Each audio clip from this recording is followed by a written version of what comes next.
మీరు అన్నట్టుగా చాలా డెడికేటింగ్, చాలా హార్డ్ వర్క్ చేశారు. అసలు కరోనా టైంలో కూడా మీరు వెళ్ళి పోరాటం చేసి వీరనారిలాగా నిలిచారనమాట. అసలు మీకు అసలు ఎక్స్పెక్ట్ చేయలేదన్నమాట ఎవ్వరు కూడా. మీరు కొత్త రాజకీయాలకు అప్పుడే అయినా కూడా అంత ప్రజల్లోకి వెళ్ళి అంత పోరాడాలన్న మనస్తత్వం ఎందుకు వచ్చింది మీకు అని చాలామంది షాక్ అయ్యారు. పోలీస్ స్టేషన్ వరకు వెళ్ళారు, జైల్లోకి, అమరావతి రైతుల కోసం ఎంతో కష్టపడ్డారండి. కాకపోతే ఎందుకు మీకు గుర్తింపు రాలేదు? 2022లో మళ్ళీ మీకు ఎందుకు రిజైన్ చేయాల్సిన అవసరం వచ్చింది? ఒకటండి, రాజకీయ రంగం నాకు అర్థమైంది ఏంటి అంటే, ఏమంటారు, క్రాబ్ ఎండ్రకాయలు ఉంటాయి కదా, ఒక తెలివైన ఎండ్రకాయ అలా పైకెక్కుతుందంటే కింద ఉన్న ఎండ్రకాయలు ఏదో ఒక విధంగా దాన్ని లాగడానికి ప్రయత్నం చేస్తాయి. అది అర్థం అవటానికి నాకు టైం పట్టింది.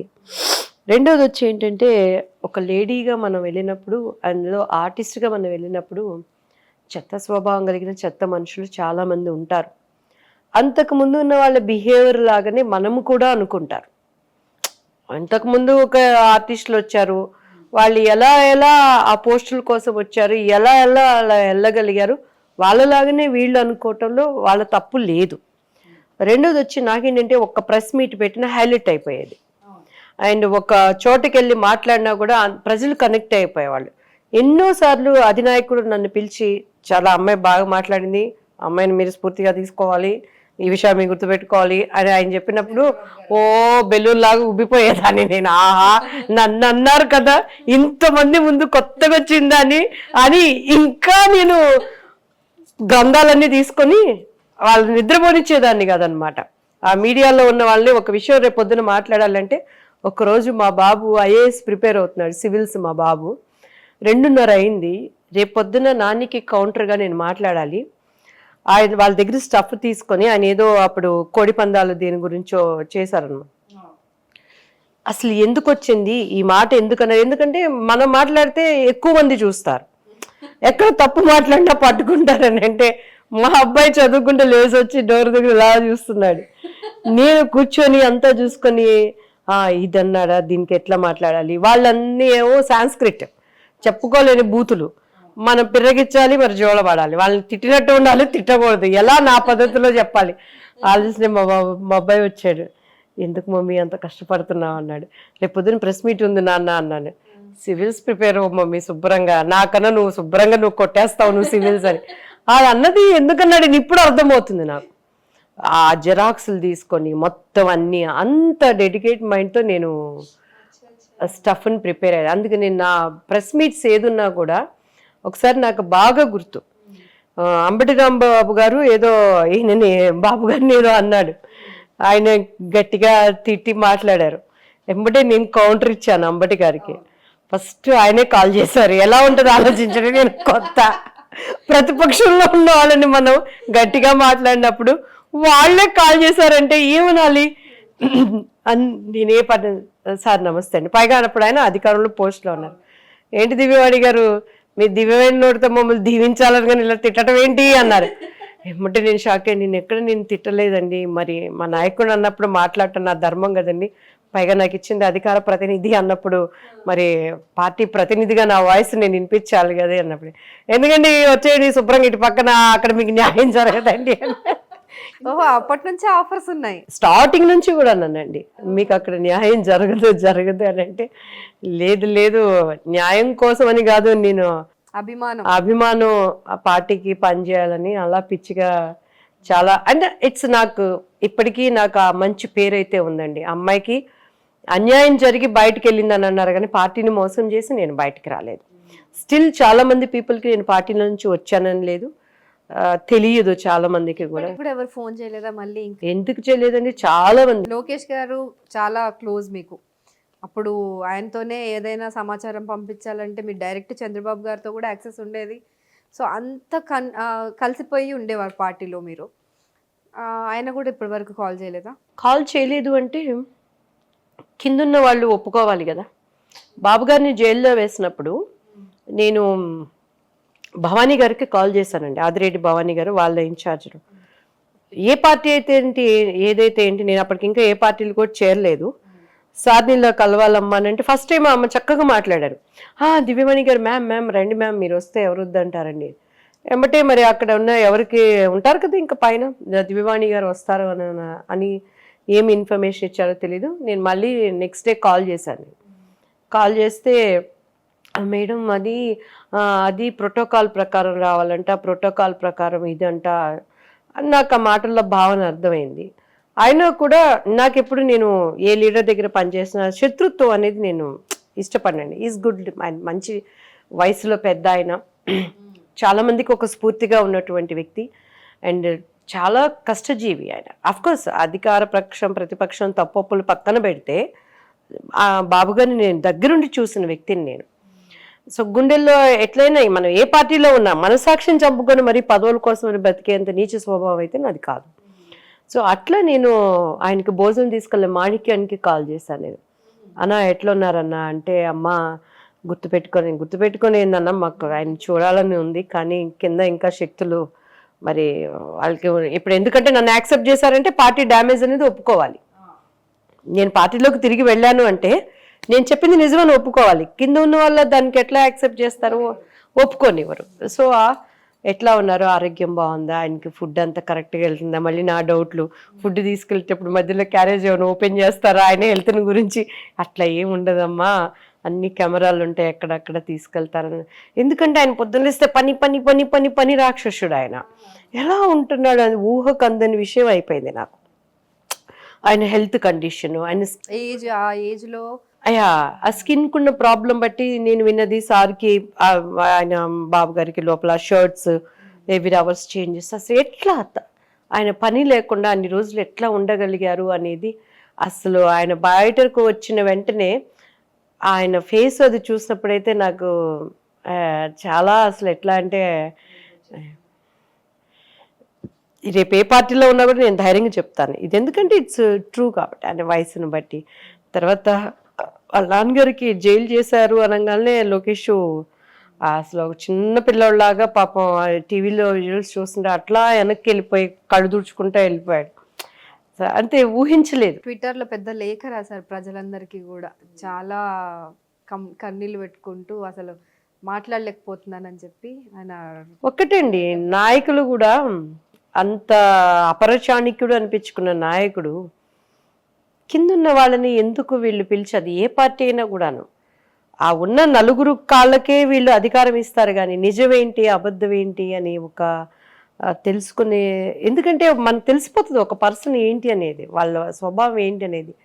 వీళ్ళు మంచి మంచి పనిచేసే వాళ్ళని పోగొట్టుకుంటున్నారు. ఈరోజు తెలంగాణలో ఏమైపోయింది పార్టీ. సో దాని గురించే మేము ఉన్నట్టు చెప్పాల్సి వచ్చింది. అఫ్కోర్స్ నేను స్థానం పోగొట్టుకున్నా, లేకపోతే నన్ను వాళ్ళు అపార్థం చేసుకున్న నాయనకున్న వాళ్ళైనా సరే ఇంకొకరికి అలాంటి జరగకూడదనే ఉద్దేశంతో నేను డైరెక్ట్ మాట్లాడాను. ఆ టైంలో మీది రాణి గారిది ఒక ఆడియో లీక్ అయింది, అది ఎవరు చేశారు? ఆమె నాకు కాల్ చేసి మాట్లాడారు. అవును, మీరు కోపంలో ఉన్నారు అంటే ఎందుకండి రిజైన్ చేశారు అంటే ఇట్లా అంటే ఆమె చెప్పారు, ఏమండి ఉన్న వాళ్ళకి చాలా అవకాశాలు ఇచ్చారు, చాలా పోస్టులు ఇచ్చారు, ఆమె గట్టిగా మాట్లాడతారు, సో ఆమెకి కూడా ఈ పోస్ట్ ఇచ్చిండే ఈ పోస్ట్ ఇచ్చుంటే బాగుండేది కదా అంటే, అవతల ఉన్న వ్యక్తి ఆమె ఎవరితో కొంచెం సన్నిహితంగా ఉంటారో ఎట్లా వస్తాయి పోస్టులు అనే విధంగా మాట్లాడారని చెప్పని ఆమె చెప్పారు. చెప్పినప్పుడు ఆమె చాలా సంవత్సరాల నుంచి ఉన్నారండి. వీళ్ళు ఏం చేశారు, టీడీపీ పార్టీలో ఉంటారు కదా దేనికి సంబంధించిన వాళ్ళు, నన్ను బ్యాక్ చేయటం మొదలు పెట్టారు. నాకు బాధ అనిపించింది. అది నేను తప్పు చేయకుండా ఉన్నట్టు చెప్పినప్పుడు మీరు ఎక్కడ తప్పు చేస్తారో సరి చేసుకోకుండా నా మీద మీరు ఎలా చేస్తారు అని అప్పుడు ఆ ఆడియోని నేను బయటకు పంపించాల్సి వచ్చింది. మీరే పంపించారు? నేనే పంపించాను. వాళ్ళు నన్ను చాలా నేను చెప్పాను వాళ్ళకి అలా అంతే. ఎందుకంటే మేము పాలిటిక్స్ అంటే మీకొక్కరికే కాదు, మీ కుటుంబం ఒక్కటే కాదు, మాకు కుటుంబం ఉంది. దాని తర్వాత నాకు చేయాల్సిన డివోషనల్ కార్యక్రమాలు ఉన్నాయి. నేను తప్పు చేయకుండా నేను ఎందుకు బురద జల్లించుకోవాలి? అందులోనే మీరు అబద్ధం చెప్పరు, అసలే చెప్పాల్సిన అవసరం రాలేదు ఇప్పటి వరకు. లేదు. మాట్లాడారు పాప, ఆమెని చాలా బాయ్కట్ చేశారట, ఆఫీస్కి రాకూడదని అన్నాను. అవసరమైతే అందులో పెద్ద పెద్ద పేర్లు వినిపించాయి అనమాట, ఆవిడే ఉపయోగించారు. సో అచ్చెన్నాయుడు గారు కానివ్వండి, వాళ్ళందరూ దగ్గర రానివ్వట్లేదు అన్న కోణంలో చెప్పారు. సో అది నిజమేనా మీ దృష్టిలో? నిజమే. సో మిమ్మల్ని బాగా ఇబ్బంది పెట్టిన వ్యక్తి ఇప్పుడు కింద వాళ్ళు అంటున్నారు, వాళ్ళు ఎవరో ఇప్పటి వరకు మీరు క్లియర్గా చెప్పట్లేదు. చెప్పానండి, ప్రెస్ మీట్లో పేర్లతో సహా చెప్పాను. వాళ్ళ మేనరిజాలు అన్నీ చేసిన అయిపోయి పెళ్ళికి మేళం ఎందుకు. వాళ్ళేం నాకు శత్రువులు కాదు, నేను వాళ్ళకి శత్రువుని కాదు. ఆ టైము వాళ్ళకి మన ఎదుగుదల అనిపించిందేమో, ఐ డోంట్ నో. పాపం వాళ్ళు కూడా మళ్ళీ. కానీ ఏపీలో అంత చలాకీగా ఉన్నారు రాజకీయ పరంగా కానివ్వండి. సో వెంటనే వెళ్ళి మీరు ఆ ఆవేశంలో వేరే పార్టీలో జాయిన్ అయిపోతారేమో అని చూసాము. కానీ తీరా చూస్తే ఆఫ్టర్ ఏ లాంగ్ గ్యాప్ తెలంగాణలో మళ్ళీ ఒక ఎలక్షన్ క్యాంపెయినర్గా పీసీసీలో మెరిచారనమాట. సో కాంగ్రెస్ తరపున అసలు అది కూడా నెవర్ ఎక్స్పెక్టెడ్. సో ఎందుకు ఇంత అనూహ్యమైన ఈ వ్యూహాలు ఎవరు రచిస్తున్నారు మీరు? నేను ఎప్పుడు ఎవరు రచిస్తే రచనలో ఉండేదాన్ని కాదండి. ఎవరు చెప్పిన మాట కూడా నేను వినను. నాకు ఏది కరెక్ట్, సినిమాల్లో తప్ప బయట అంతా మీదేనా స్క్రిప్ట్?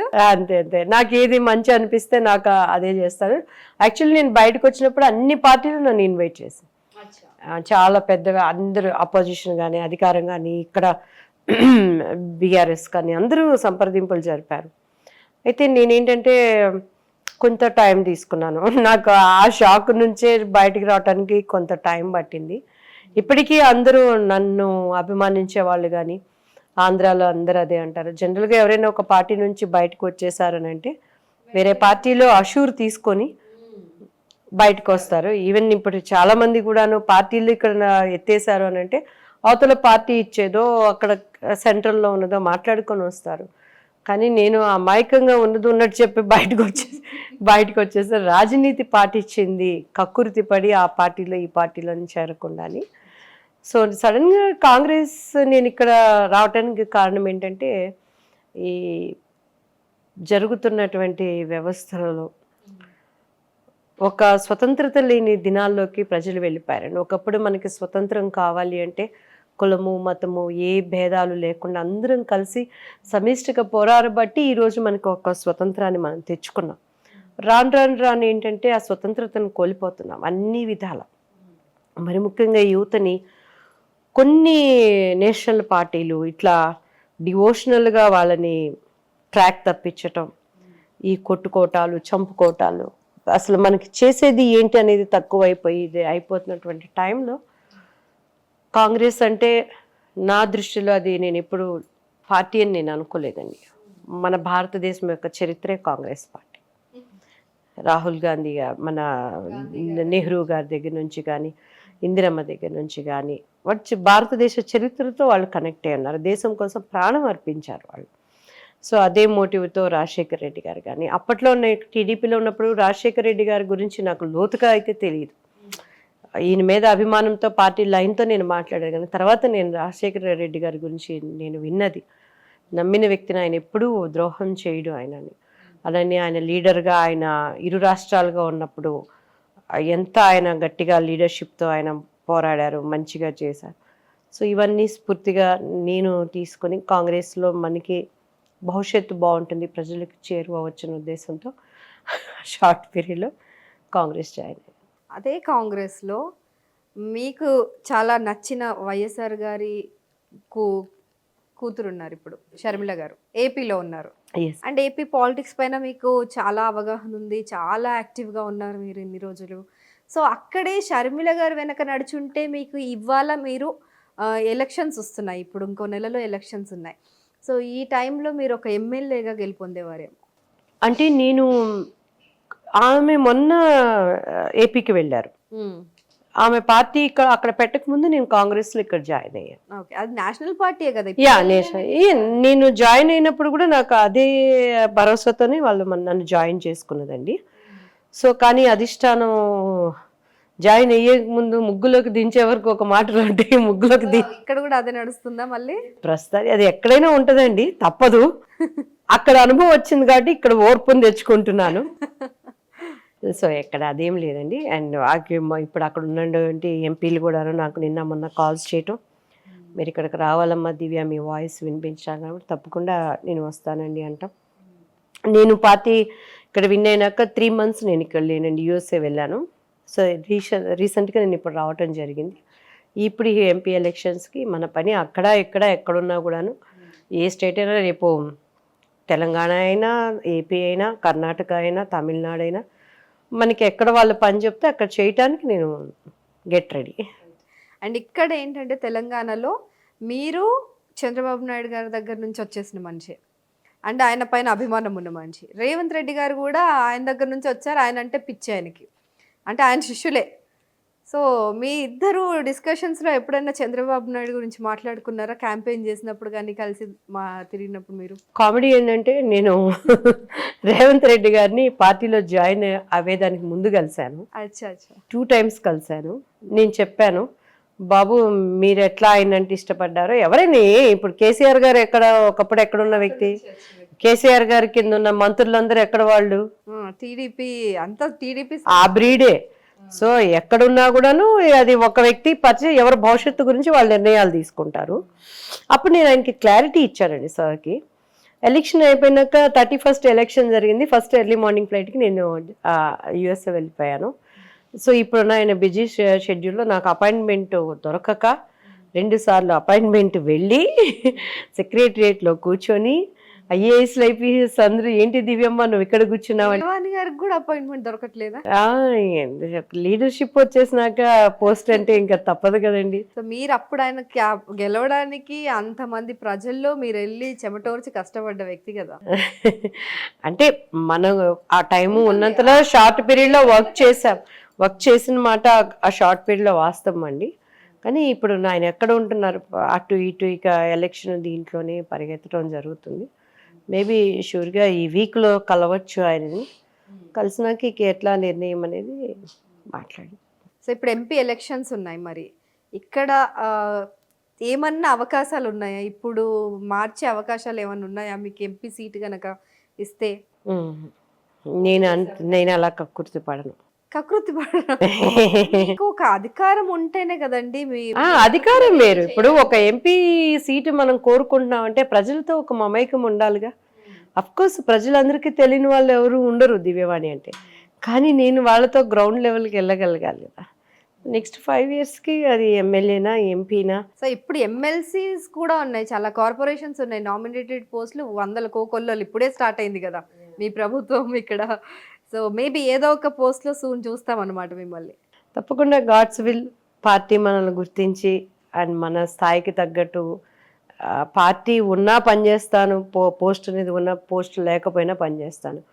ఈరోజు రేవంత్ రెడ్డి గారు ఒక కార్యకర్తగా తాను ఫీల్ అయ్యాడు కాబట్టి రేవంత్ రెడ్డి గారితో పాటు వాళ్ళ టీం అంతా, బట్టి గారు కానీ, లైక్ మల్లు రవి గారు కానీ, లేకపోతే ఉత్తమ్ కుమార్ గారు కానీ, సీతక్క కానీ, అలానే కొండా సురేఖ గారు కానీ, వీళ్ళంతా ఒక కార్యకర్తలాగా పనిచేశారు కాబట్టి ఈరోజు ఇక్కడ మరి ప్రభుత్వం రాగలిగింది. అధికారంలోకి వచ్చినా కూడా ఇప్పటికీ వాళ్ళ ఈ 100 days ఉన్న పథకాలన్నింటినీ చేయటానికి కానీ అన్న నెరవేర్పు ప్రకారం ఇప్పటికీ కృషి చేస్తున్నారు. కానీ 6 గ్యారంటీలు ఇంకా అవ్వలేదు, బట్ చూద్దాం. అంటే అన్నంత మాత్రాన అయిపోవు కదా. 100 రోజుల్లో ఇంత చేశారు కదండి, ప్రజల్ని ఒక సాటిస్ఫాక్షన్ చేయగలిగారు కదా. ఉచిత బస్సు కానీ, గ్యాస్. పోతే ఇక్కడ కాంగ్రెస్ ప్రభుత్వం ఎదుర్కొంటున్న ప్రధాన విమర్శ లేకపోతే ఒక మైనస్ పాయింట్ ఏంటి అని అంటే, ఆయన ఏ పని చేయించుకోవాలన్నా సరే అధిష్టానం దగ్గరికి వెళ్ళాలి, ఏ డెసిషన్ తీసుకోవాలన్నా ఆయన ఢిల్లీకి పరిగెత్తాలి. సో ఇక్కడ ఎప్పుడు ఉంటారు? ఇన్ని రోజులు ఆయన ఏమని విమర్శించారు కేసీఆర్ గారిని? ఆయన ఫామ్ హౌస్లోనే ఉంటారు, బయటికి రారు, సీఎంగా ఉండి ప్రజల్లో ఉండరు అని అంటారు. సో ఇప్పుడు ఆయన ఏం చేస్తున్నారు?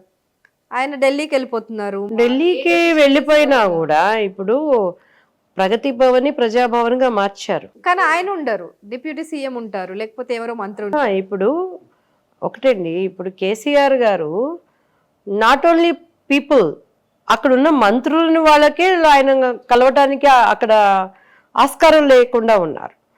అసలు అది ఒక కుటుంబ పరిపాలన అయిపోయింది. ఇక్కడ రేవంత్ గారు వచ్చి ఇప్పుడు ఇది పార్టీ విన్ అయ్యి 3 months అవ్వలేదు, అనుకున్న పథకాలన్నీ తీసుకొచ్చారు. 100% వెళ్ళి అక్కడ డిస్కషన్ చేసి కానీ ఇదిగో ఇక్కడ ఈ సమస్య ఇక్కడ ఉంది, నిధులు కానీ చేయాలని అంటే మరి ఆ నాయకుడు అక్కడ వెళ్లకుండా మాటికి ముందు రాహుల్ గారు ఇక్కడికి రాలేరు. సిస్టమ్ ప్రకారం అక్కడికి వెళ్ళి మాట్లాడాలి. ఫోన్లో మెయిల్స్లో పని కాదంటారా? అవుతుంది. ఎన్ని ఫోన్స్ మెయిల్స్ ఉన్నా ఫేస్ టు ఫేస్ ఇప్పుడు నా ఇంటర్వ్యూ మీరు ఫోన్లో మెయిల్లో తీసుకోవచ్చుగా. అమ్మో కదా, ఎందుకు ఫేస్ టు ఫేస్ కూర్చున్నావు? సో అలానే మనం వాళ్ళు చర్చించినప్పుడు ఆ స్ట్రెంగ్త్ వేరు. ఈయనెళ్ళి కొన్ని కన్విన్స్ చేసుకోవాల్సినవి ఉంటాయి యాజ్ ఎ ముఖ్యమంత్రిగా. సో దానికి మరి బట్టి గారైనా వాళ్ళంతా they are all team work కదా. ఆయన ప్రగతి భవన్ ఎప్పుడైతే ప్రజాభవన్గా మార్చారో దగ్గర చాలా రోజుల వరకు రేవంత్ రెడ్డి గారు ఆయన నుంచొని అందరితో మాట్లాడాడు. నేను సీఎం ఇంతవరకు నేను ఏ లీడర్ని అలా చూడలేదండి. వైఎస్ఆర్ గారు చేశారులేండి. వైఎస్ఆర్ ఆయన అక్కడ ఉండి ఎవ్రీ వీక్ తీసుకునేవారు. అప్పట్లో ఈ రచ్చబండని ప్రజల దగ్గరికి వెళ్ళటం, గ్రామ ప్రజల దగ్గరికి అప్పట్లో చూసాం. బట్ అప్పుడు జనరేషన్కి ఇప్పుడు జనరేషన్కి చాలా మారిపోయినాయి పాలిటిక్స్. అప్పుడు ఉన్న ఇది ఇప్పుడు లేదు. సో ఇప్పుడు కాంగ్రెస్ పార్టీ అయితే చేస్తుంది. దీంట్లో మీకు ఏదో ఒక బలమైన పోస్ట్ ఇస్తారని మేము కూడా భావిస్తున్నాం. ఎందుకంటే మీరు ఎక్కడున్నా సరే కష్టపడే వ్యక్తి. సో అదైతే తిరుగులేదు, దాంట్లో నో డౌట్ అని చెప్పొచ్చు. ఆల్రెడీ చూసాం మీ పనితనం ఎలా ఉంటుంది, ప్రజలకు మీరు ఎంత చేరువవుతారు, ఏ లాంగ్వేజ్లో అయినా కూడా మాట్లాడగలుగుతారు ఫస్ట్. సో అన్ని లాంగ్వేజెస్లో నేషనల్ పార్టీ కాబట్టి మీది. సో ఏ స్టేట్లో అయినా మిమ్మల్ని ప్రచారానికి దింపినా ఇట్టే ప్రజల్లో కలిసిపోతూ ఉంటారు. సో ఆ విషయం తెలుసా మీ అధిష్టానానికి కానివ్వండి, మీ పార్టీలో ఎవరికైనా ముఖ్య నేతలకి? నేను జాయిన్ అయినప్పుడు ఫస్ట్ నేను ప్రెస్ మీట్ పెట్టినప్పుడే అక్కడ ఢిల్లీ వాళ్ళ లీడర్స్ అందరూ బహుత్ అచ్చా బాత్ కర్తా హై, ఫెరోషీస్ హై, సబ్కో యూజ్ కర్తా హై అని చెప్పని అన్నారు. ఈ లోపు నేను మధ్యలో 3 months లేను. సో ఇప్పుడు తెలంగాణ నేను అప్పుడు ఏపీలో నేను అక్కడ ఉన్నప్పుడు కూడా ఇక్కడ సమస్యల మీద గట్టిగా నేను ఫైట్ చేసేదాన్ని. అప్పుడు టీడీపీ పార్టీ ఉంది ఇక్కడ. సో తెలంగాణ పీపుల్తో కూడా నాకు ఒక కనెక్టివ్ అనేది ఉంది. నేను ఇలానే ఖమ్మం బట్టి గారి వాళ్ళ బ్రదరు పోయినప్పుడు నేను వెళ్తే అసలు చాలామంది గుమ్మిగూడారు అనమాట. మీరు చేరటం బాగా సంతోషం అమ్మా అని. సో ఖమ్మంకి మీకు ఇంకేమైనా బాండింగ్ ఉందా? ఖమ్మం అంటే మా తాతగారిది ఖమ్మం అండి. ఇప్పటికీ మా పెదనాన్న గారు పిల్లలు అందరూ ఖమ్మంలోనే ఉన్నారు. ఓకే. సో తెలంగాణ మూలాలే మీవి కూడా? మూలాలు. మా తాతయ్య గారు ఖమ్మం అనమాట. తెలంగాణ బిడ్డ మళ్ళీ తెలంగాణకు వచ్చింది అనమాట. ఎక్కడ బిడ్డ అన్నా కూడా అందరూ మనుషులమే కదండి. సో ప్రజల మనుషులుగా ఉంటే చాలు, ఎక్కడ ఉన్నా ఏది ఉన్నా కూడాను వీఆర్ ఆల్ వన్. సో అట్లా నేను వెళ్ళినప్పుడు ఉంది. బట్ ఇక్కడ అంటే ఇది పెద్ద మహాసముద్రం. అది ఒక చిన్న రివర్లో ఈదటము, సముద్రంలో ఈదటము. అండ్ తప్పకుండా ఒక్కటండి, పార్టీలు ఎంత పెద్దవైనా ఏదున్నా మనలో పనిచేసే గుణము సత్తా ఉన్నప్పుడు కొంచెం లేట్ అవ్వచ్చు, కానీ డెఫినెట్గా విల్ రీచ్ ద గోల్. ప్రజలకి చేరువుగా ఉండటానికి మనం ఒక గోల్ అనుకున్నప్పుడు కొంచెం నిదానమైన రీచ్ అవ్వగలం అనేది నా విశ్వాసం. దేవుడి దయ. ఫెంటాస్టిక్ అండి. అయితే ఈ మధ్య అని కాదు, మీరు పార్టీలో జాయిన్ అవ్వాలని అనుకుంటున్నప్పుడు వైసీపీని, జనసేన అండ్ అలాగే బీజేపీ వాళ్ళతో కూడా మీరు చర్చల్లో పాల్గొన్నారు. సో మీరు బీజేపీలో చేరతారా అనేసి పెద్ద ప్రశ్నార్థకం ఉండేది. అండ్ బీజేపీలో చేరమన్నారా నిజంగా మిమ్మల్ని? నాకైతే పెద్దవాళ్ళందరూ మాట్లాడారండి. వాళ్ళ రిపోర్ట్ కూడా తెప్పించుకున్నారట. ఈమె చాలా మంచి అమ్మాయి, ఇన్నోసెంట్ అండ్ హార్డ్ వర్కర్. కాకపోతే ఆమె డివోషనల్గా ఇలా కనెక్ట్ అయ్యి ఉంది, సిద్ధాంతాలకి ఎలా సరిపోతుంది అనే విధంగా చర్చ జరిగిందని విన్నాను నేను. సో ఆ తర్వాత కొంచెం పిల్లల ఎడ్యుకేషన్ గురించి నేను టైం తీసుకోవటం జరిగింది. ఈలోపు అనుకోకుండా ఇటు కాంగ్రెస్కి జాయిన్ అయిపోయాను. లేకపోతే బీజేపీలో కూడా చూసే అవకాశం ఉండేది. తప్పే ఉందండి, బీజేపీ ఏం పార్టీ కదా, నరేంద్ర మోడీ గారు ఏమి లీడర్ కదా, అందులో క్రైస్తవులు లేరా. కాకపోతే ఆ సిద్ధాంతాలకి మనం ఇముడుతామా లేదనేది నాకేం అట్లా ఏమి భయము. కానీ వాళ్ళే ఆలోచించారా? సో పవన్ కళ్యాణ్ గారికి మీకు అంటే బయట కూడా మీకు ఏమైనా అనుబంధాలు ఉన్నాయి? అంటే చిరంజీవి గారితో కూడా నటించారు, మీరు సినిమా ఇండస్ట్రీలో ఉన్నారు. సో బయట ఎప్పుడైనా కలిసారా మీరు ఇంతకు ముందు? పవన్ గారిని నేను రాధాగోపాలం సిరీస్ రిలీజ్ అప్పుడు ఓపెనింగ్ అప్పుడు ఆయన వచ్చారు, చాలా బాగా మాట్లాడారు, మంచి వ్యక్తి. ఇంకా ఆయన గురించి తెలియంది ఎవరికి ఉందండి. న్యాచురల్గా ఆయన సున్నితంగా ఉంటారు, మృదు స్వభావి, ఉన్నట్టు మాట్లాడే తత్వము. ఆ తర్వాత నేను వాళ్ళ బ్రదర్ నాగబాబు గారిని ఒకటి నా పర్సనల్ విషయంలో కలవటం జరిగిందండి. సో అప్పుడు నేను అప్పుడు పార్టీలోనే ఉన్నాను, చాలా మంచిగా మాట్లాడుతున్నావమ్మా అని చెప్పని అన్నారు. ఆ తర్వాత నేను చాలా చోట్ల నేను పార్టీ నుంచి బయటకు వచ్చినప్పుడు వైజాగ్ అట్లా వెళ్తున్నప్పుడు కొన్ని ఈ ఉద్యమాలు అప్పుడు ఆయన నో హోటల్లో ఉండటం, సేమ్ హోటల్లో నేను ఉండటం జరిగింది. వీళ్ళ కార్యకర్తలందరూ చాలామంది అప్పుడు కలిసారనమాట. మీలాంటి వాళ్ళు మా పార్టీలో ఉంటే బాగుంటుంది, వాయిస్ వినిపిస్తే బాగుంటుందండి అన్నప్పుడు నాకు వచ్చినది ఫీడ్బ్యాక్ ఏంటంటే అప్పటికే వీళ్ళు కలుస్తారు అనే ఒక డిస్కషన్స్ జరుగుతుంది. ఆమె స్థాయికి తగ్గట్టు మనం ఇవ్వగలగాలి. సో అందులో ఇక్కడ నుంచి బయట వచ్చి ఉన్నది వాళ్ళు కదా, అటు నుంచి ఎట్లా ఉంటుందో అని ఆలోచించారు అన్నట్టు నేను విన్నాను. అట్లా ఆలోచించుకునే వాళ్ళు అంటే ఇప్పుడు ఉన్న వాళ్ళందరూ మరి అటు ఇటు తిరిగి మళ్ళీ ఒకటైన వాళ్ళేగా. ఒకప్పుడు ఈయన ఆయన తిట్టుకున్నారు, ఆయన ఈయన తిట్టుకున్నారు. ఈయన బీజేపీని తిట్టారు, మేము ఉన్నప్పుడు ఈయన తిట్టమంటే మేము అక్కడ తిట్టాము, మళ్ళీ ఇప్పుడు వీళ్ళందరూ ఒకటయ్యారు. సో వీళ్ళు చేసేటువంటి ఆ U turns, Z turns, G turns ముందు మేమెంత. సో అది విన్నప్పుడు నవ్వు అనిపించింది నాకు. ఒక లీడర్కి నువ్వు లీడర్ అన్నప్పుడు, ఒక జనసేన పార్టీకి అధినాయకుడు అన్నప్పుడు, కష్టపడి పనిచేసే వాళ్ళని మనం తీసుకోవాలన్నప్పుడు మీకు స్వతంత్రత లేకపోతే how can you be leader? నేను కింద పని చేసిన వాళ్ళమే మా స్వతంత్రతను మేము చంపుకోలేదు. ఎగ్జాంపుల్, మా ఇంట చిన్న కుక్క పిల్ల ఉందండి, దానికి ఇష్టం లేని పని చేస్తే అది అసలు మళ్ళీ దానికి రాదు. దానికి మేము బయటికి వెళ్ళేటప్పుడు లాక్ చేస్తాం మేము డోర్స్. దానికి తెలిసిపోతుంది మేము షూ వేసుకోవటం రాయడం, మంచి కింద దూరుకుంటుంది. నోరు లేని జీవాలే వాటికి కావాల్సిన హక్కుల కోసం పోరాడుతున్నప్పుడు, ఒక లీడర్ అన్నప్పుడు మీరు అలా బిహేవ్ చేస్తారు అని అంటే ఫ్యూచర్ ఎట్లా ఉంటుందో ఆలోచించుకోగలగాలి. రైట్, మీరే అన్నారు కదా మృదు స్వభావులు అని చెప్పి. సో ఆ మృదు స్వభావం వల్ల, మొహమాటం వల్ల ఆయన మొహమాటానికి పోతే ఏదో అవుతుంది అంటారు మన పెద్దలు. పార్టీ అన్నప్పుడు మనది కాదు, అది మనల్ని నమ్మి అనేకమైన లక్షల కోట్ల ప్రజలు డిపెండ్ అయి ఉంటారు. సో మనకి ఆ గట్స్ ఉండాలి, నిర్ణయం తీసుకునే చాకచక్యం ఉండాలి. కలవటము అంటే నీకొక న్యాయం నాకొక న్యాయం కాదుగా. లీడర్ అంటే కార్యకర్త దగ్గర నుంచి లీడర్ వరకు ఒకటే న్యాయం ఉండాలని కోరుకుంటారు. అలా ఉన్నప్పుడే పార్టీలు నిలబడతాయి, బలపడతాయండి. సో అలా విన్నప్పుడు ఓకే, మనం ఎక్కడ మనకి దేవుడు అనేది ఒక డోర్ ఓపెన్ చేస్తాడు అని నేను జస్ట్ విన్నది. యాజ్ ఏ ఆర్టిస్ట్గా ఆయన మనం అభిమానిస్తాం. కుటుంబం మొత్తం ఇండస్ట్రీలో పిల్లర్స్ కాబట్టి ఆల్వేస్ లవ్ దెమ్. ఫెంటాస్టిక్ అండి. అయితే ఇప్పుడు పవన్ గారు అండ్ మీరు వీడి వచ్చిన TDP party, Janasena party, BJP party, మీరు వదులుకున్న 3 పార్టీలు కూడా ఏకమయ్యాయి. సో ఈ 3 పార్టీలు కలిసి ఈసారి ఏపీలో జెండా ఎగరవేస్తాయంటారా? లేకపోతే మీరు ఉన్న కాంగ్రెస్ పార్టీ షర్మిల గారు ఎగరేస్తారంటారా? లేకపోతే వైఎస్ఆర్ సిపిఐ మళ్ళీ ఫ్యాన్ తిప్పుతుందంటారా? నెంబర్ 1 షర్మిల గారి విషయానికి వస్తే, జగన్ గారు ఈరోజు ముఖ్యమంత్రిగా కూర్చున్నారు అని అంటే దాంట్లో 75% కష్టపడింది షర్మిల గారండి. ఎందుకంటే అంతే కదా, ఆయన జైల్లో ఉన్నప్పుడు కష్టపడ్డారు, ఆయన పోటీ చేసేటప్పుడు కూడా ఆమె కష్టపడి ఆమె వాయిస్ వినిపించి పాదయాత్ర అన్న కోసం చేసింది. సో అన్నని గెలిపించుకున్న ఆమెని గెలిపించుకోవడం పెద్ద సమస్య కాదు. మేబీ కొంచెం టైం తీసుకోవచ్చు, ఎందుకంటే ఇప్పుడే కాంగ్రెస్ అక్కడ ఊపిరి అందుకుంటుంది కాబట్టి మార్పు అయితే బలంగా వచ్చింది. చాలామంది అటు ఇటు అన్యాయం అయిపోయిన వాళ్ళకి మళ్ళీ కాంగ్రెస్ పాత వాళ్ళకి ఒక కొత్త ఊపిరిని తీసుకొచ్చింది. ఆమె స్వరంతో మళ్ళీ ఒక కాంగ్రెస్ ఉనికినిచ్చింది రాష్ట్రాలు డివైడ్ అయిపోయినాక. ఇక ఈ 3 దీనికంటే టు బి ఫ్రాంక్ చాలామంది వ్యతిరేకంగా ఉన్నారు. ఎందుకంటే ఫస్ట్ కలిశారు విడిపోయారు, కలిశారు విడిపోయారన్న ఇప్పుడు చాలామందికి కూడా డివోషనల్గా కొంతమందికి సేఫ్టీ లేని భావంలోకి వెళ్ళిపోతున్నారు కొన్ని పార్టీస్ వల్ల.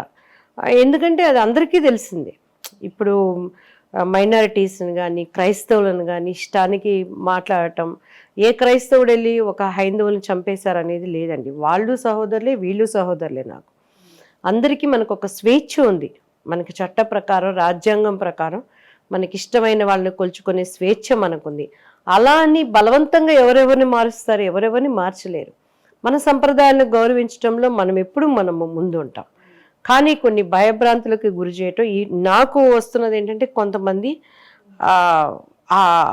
దానికి ఈరోజు ఎంకరేజ్ చేస్తే రేపు మా బ్రతుకులేంటి, మా ప్రాణాలేంటి, మా జీవితాలు ఏంటి అనే ఒక భయాందోళనకు గురవుతున్నారు. సో ఇటువంటి సిచ్యువేషన్లో ఎంతవరకు ఈ కూటమి అనేది ఇట్స్ అ డౌట్. అండ్ రెండోది, జగన్ గారి దగ్గరికి మనం వచ్చామనంటే ఆయన అభివృద్ధి కార్యక్రమాలు చేయలేకపోయినా కూడా సంక్షేమం ద్వారా చేరువుగా ఉన్నారు పేదవాడికి అనేది వినికిడి. వ్యతిరేకత అయితే ఉన్నది ఆయన మీద బాగా. సో పిల్లిపోరు పిట్టజీర్చినట్టు మా షర్మిలమ్మ నుంచే వచ్చు కదా, మా షర్మిలమ్మ నిలబడొచ్చు కదా. ఆన్ టైం దేవుడు ఏదైనా ప్రజల్లో హృదయాల్లో ఒక మార్పు రావచ్చు కదా.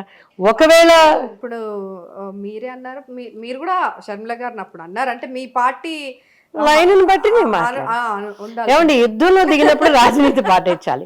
అక్కడ ఎదురుగా నా కొడుకున్నా కూడా యుద్ధమే సుమా. రైట్. అప్పుడు జగనన్న వదిలిన బాణం ఇప్పుడు జగనన్నకి గుచ్చుకోబోతుంది అనమాట. ఏ బాణాన్ని ఎలా గుచ్చిద్ది? ఆ రెండు ఒక తానులోనే కదా, ఒక తల్లి గర్భాన్ని నుంచి వచ్చిన వాళ్ళే కదా. సో బాణం ఎప్పుడు గుచ్చుకోదు. ఆహా, మరి ఎందుకు ఆ తల్లి గర్భంలో ఉన్న వాళ్ళు ఒకే దగ్గర ఉండొచ్చు కదా, ఎందుకు విడిపోయి? ఏమండి, అది పాలిటిక్స్ అండి. పాలిటిక్స్ వేరు, బ్లడ్ వేరు, కుటుంబ సమస్యలు వేరు. దిస్ ఈజ్ ఆమె నిర్ణయం తీసుకున్నారు. ఆమెకి ఎక్కడో పెయిన్ అనిపించింది. ఎండనక వాననక అదే అన్న కోసం కష్టపడిన వ్యక్తి ఈరోజు ఆమె హృదయంలో ఎంత గాయం ఉందో హూరోస్. అండ్ కొన్ని బయటకి చెప్పుకోలేను అంటే ఇవాళ చెప్పుకునే పరిస్థితికి అంత పెద్ద కుటుంబం వచ్చిందంటే మనం ఆ కోణంలో కూడా ఆలోచించాలి కదా. చూద్దాం, తినిపోత రుచులు ఎందుకు, ఇంకొక 60 రోజుల్లో ప్రజల తీర్పు ఎలా ఉంటుందో, ఎవరిని విశ్వసిస్తారు. అండ్ ఒకవేళ ఈ 5 ఏళ్ళకి రాకపోయినా ఒక లీడింగ్ అయితే ఆమె తీసుకురాగల. అనదర్ 5 years డెఫినెట్గా. ఈరోజు ప్రజలు చాలా తెలివి కలిగి ఉన్నారండి. మన భారతదేశ భవిష్యత్తు ఏంటి, ఎవరి చేతుల్లో ఉంటుంది? ఈరోజు కొన్ని అధికారంలో ఉన్నటువంటి పార్టీలని మనకున్న హక్కులను మొత్తాన్ని ప్రైవేట్ చేసేస్తున్నారు. లైక్ రైల్వే జోన్ కానీ, ఏ రోజు కూడా రైల్వేలో ఉన్నంత ఆదాయం ఎక్కడా లేదు మనకి. అలానే విశాఖ ఉక్కుని మనం తీసుకున్న అన్నిటినీ వాటిని ప్రైవేటీకరణ చేసి మన స్వతంత్రాన్ని వాళ్ళు దోచేసుకుంటున్నారు. ఈరోజు తెలివి కలిగిన వాళ్ళు అనుకుంటున్న నెంబర్ 1లో తెలంగాణ ఉంది కాబట్టి కాంగ్రెస్ పార్టీ ఇక్కడ వచ్చింది. అదే విధంగా ఈరోజు కర్ణాటక, అదే చెప్తున్నాను, కర్ణాటక ప్రజలు తెలివిగా మన భవిష్యత్తు ఏంటని ఆలోచించుకున్నారు కాబట్టి కాంగ్రెస్ అక్కడ వచ్చింది. అందుకనే తమిళనాడు వాళ్ళకి మద్దతు ఇస్తుంది, ఇప్పుడు కేరళలో కానీ. సో ప్రజల్లో ఒక ఉద్యమం వచ్చేసింది. ప్రతి దాంట్లో మనకు భవిష్యత్తు కాపాడుకోవాలంటే కాంగ్రెస్ ఏంటి కావాలని. కానీ ఎన్ని చేసినా, మీరు ఎన్ని మాట్లాడినా కూడా లాస్ట్ 6 monthsలో సునీల్ కనుగోలు గారు వచ్చే గెలిపిస్తున్నారని చెప్తున్నారు. మరి ప్రజలైతే అలా బలంగా నమ్ముతున్నారు అనమాట. అనూహ్యంగా గెలిచింది ఇక్కడ తెలంగాణలో, అయితే ఎవరు ఎక్స్పెక్ట్ చేయలేదు. అనూహ్యంగా కాదు, చూడండి, ఒక అహంకారపు పరిపాలన, కుటుంబ పరిపాలన, ప్రజలకు విలువివ్వని పరిపాలన అని ఏంటనేది ప్రజలు చూశారు కాబట్టి కాంగ్రెస్ను కోరుకున్నారు. కాంగ్రెస్ ఒక లెక్కన కాంగ్రెస్ ఇక్కడ ఏం అన్యాయం చేయలేదు. నువ్వు అడిగినట్టు తెలంగాణకి సోనియమ్మ సాయం చేశారు, మీకు అనుకున్న విధంగా. 70 ఏళ్ల నుంచి, అప్పటి నుంచి 50 ఏళ్ల నుంచి చేయని సాయం ఆ సంవత్సరమే చేయాల్సి వచ్చింది. ఏమండి, మీకు ఈ 2 ఏళ్ళు కలిసి ఉన్నాయి, ఒక పుట్టుకను మీరు ఎరగొట్టగలరా? ఇరగదీసేస్తారా ఈ ఏళ్ళని? అలా కలిసి ఉన్న ఉమ్మడి రాష్ట్రాలని ఒక మంచిగా, ఇప్పుడు అలా అనుకుంటే ఇక్కడున్న వాళ్ళందరూ ఆంధ్ర పీపుల్లేగా. సగం వ్యాపారస్తులు కానీ, రియల్ ఎస్టేట్ చేసేవాళ్ళు కానీ, మంత్రులను తీయండి, ఇక్కడ ఉన్న మంత్రులు మొత్తం లిస్టు తీయండి, వాళ్ళ ఆర్టిస్టులను తీసుకోండి, వాళ్ళ మూలాలు ఎక్కడి నుంచి వచ్చినాయి? ఏపీ నుంచే వచ్చినాయి. సో అడగంగానే ఏది రాదుగా, ఉద్యమం రావాలి కోరుకున్నారు. అప్పుడు అలా అనుకుంటే కేటీఆర్ గారు కుటుంబంలో ఎవరైనా ప్రాణం పెట్టారా ఉద్యమంలో? పెట్టలేదుగా. కేసీఆర్ గారు నిరాహార దీక్ష చేసి, ఏమండి, అదే ఇది ఆయన ఎవరిని సీఎంగా చేస్తానన్నారు మనం అందరం విన్నాం. ఈరోజు కుటుంబ పరిపాలన ఎలా అయింది విన్నాం. 10 ఏళ్ళు పరిపాలన ఇచ్చారు ప్రజలు.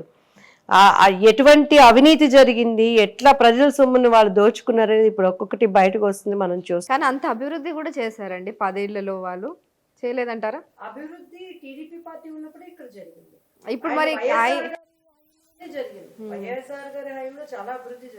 హైదరాబాద్ ఒక్కటే అభివృద్ధి జరిగింది వాళ్ళందరూ ఉన్నప్పుడు. ఈ తెలంగాణ పాలకులు వచ్చిన తర్వాతే రాష్ట్రం అంతా అభివృద్ధి చేయడానికి కాళేశ్వరం ప్రాజెక్ట్ అని కానివ్వండి. ఏమైంది కాళేశ్వరం ప్రాజెక్టు? అందులో ఉన్న లోపాలన్నీ కూడా బయటకు వస్తున్నాయి కదా. అంటే కట్టడం అన్న తర్వాత అక్కడక్కడ చిన్న ఎట్లా జరుగుతాయండి? అతుకులు ఉంటే ప్రాణాలు పోతాయండి. అతుకులతో డ్యాములు కట్టుంటే ఈ రోజు మనం ఎంత సురక్షితంగా మనం ఉండేవాళ్ళం కాదు.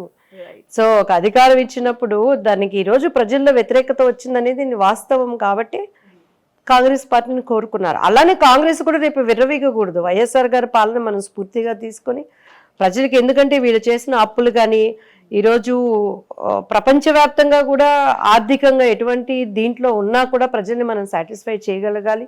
అలాగే చట్టాల్లో మార్పులు తేవాలి. అహంకారం వస్తే ఎవరైనా సరే ప్రజల తీర్పుకి అనర్హులైతే కాదు. అది ఏ పార్టీ అయినా, మనం ఎక్కడున్నా కూడాను. సో ఇప్పుడు షర్మిల గారి ద్వారా కొత్త ఊపిరి వస్తుంది. కాంగ్రెస్ పార్టీలో అనేక మంది యువత వస్తున్నారు, పాత లీడర్స్ వస్తున్నారు. డెఫినెట్గా నెక్స్ట్ 5 yearsకి మళ్ళీ వాళ్ళు రీచ్ అవ్వగలరు అనుకున్న విధంగా అనేది ఆశా దృక్పథంతో ఉన్నాం. సో ఇప్పుడు మిమ్మల్ని చిన్న ఒక ర్యాపిడ్ ఫైర్ లాగా వెంటనే మీకు ఒక కొన్ని పేర్లు చెప్తాను, మీకు ఏది అనిపిస్తే అది ఒక ముక్కలో చెప్పేసేయండి, ఒక వర్డ్లో మీ ఇష్టం. లోకేష్ గారు. ఫస్ట్ లోకేష్ గారితో స్టార్ట్ చేశారా? మళ్ళీ అడగండి.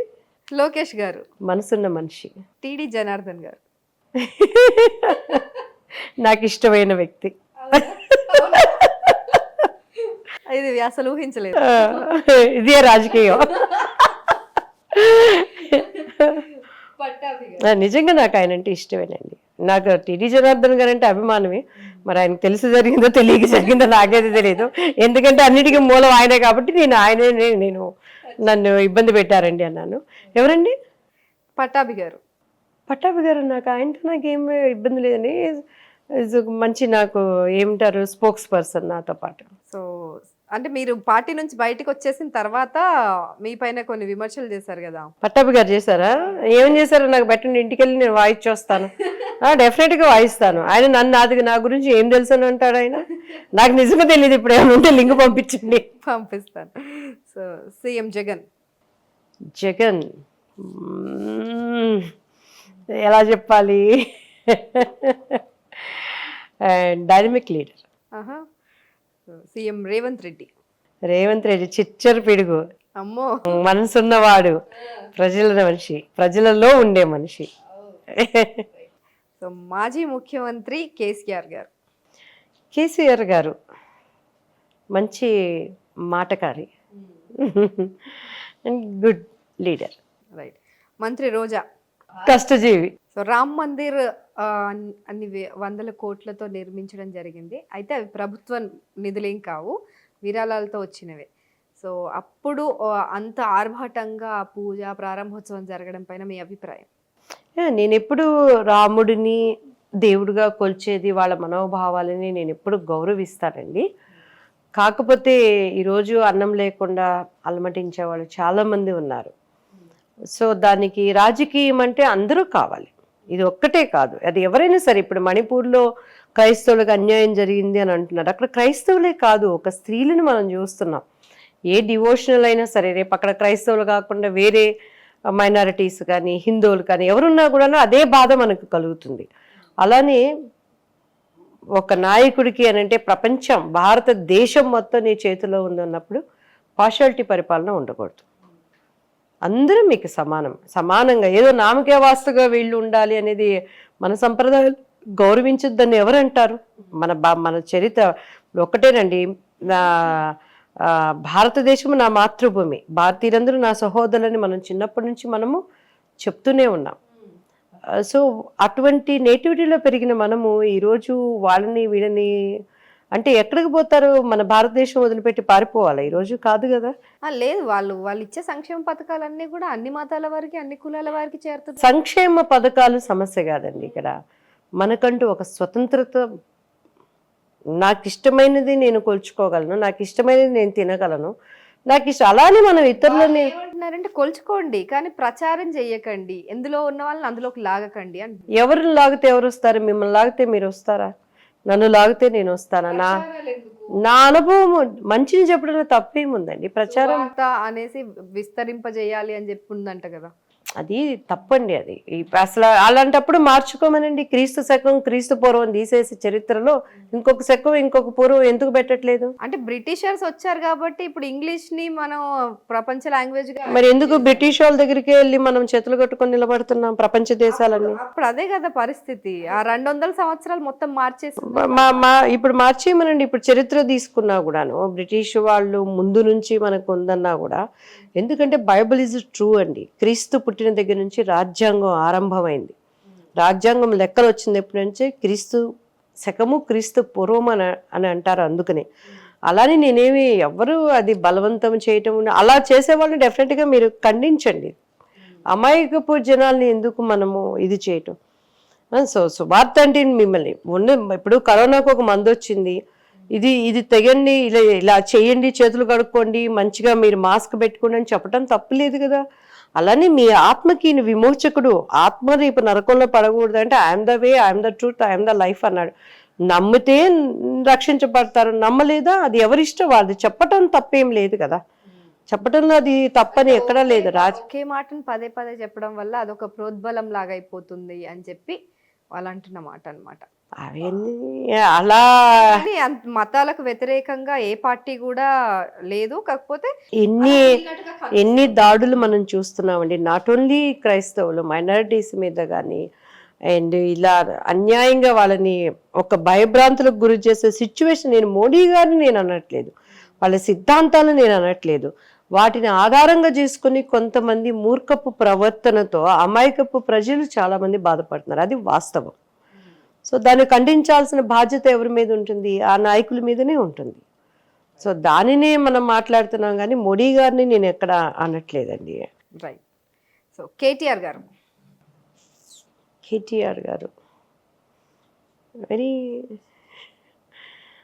వెరీ ఇంటెలిజెంట్ లీడర్, ఒక డైనమిక్ ఐటీ మినిస్టర్గా ఉండేవారు మాజీ. సో పవన్ కళ్యాణ్ గారు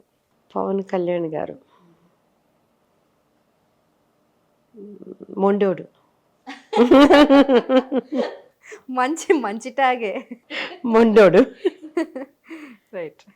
సో చూద్దాం ఆ మొండితనం ఎంతవరకు సాధిస్తుందో ఈసారి ఎన్నికల్లో అని. చంద్రబాబు నాయుడు గారు అపరచాణిక్యుడు.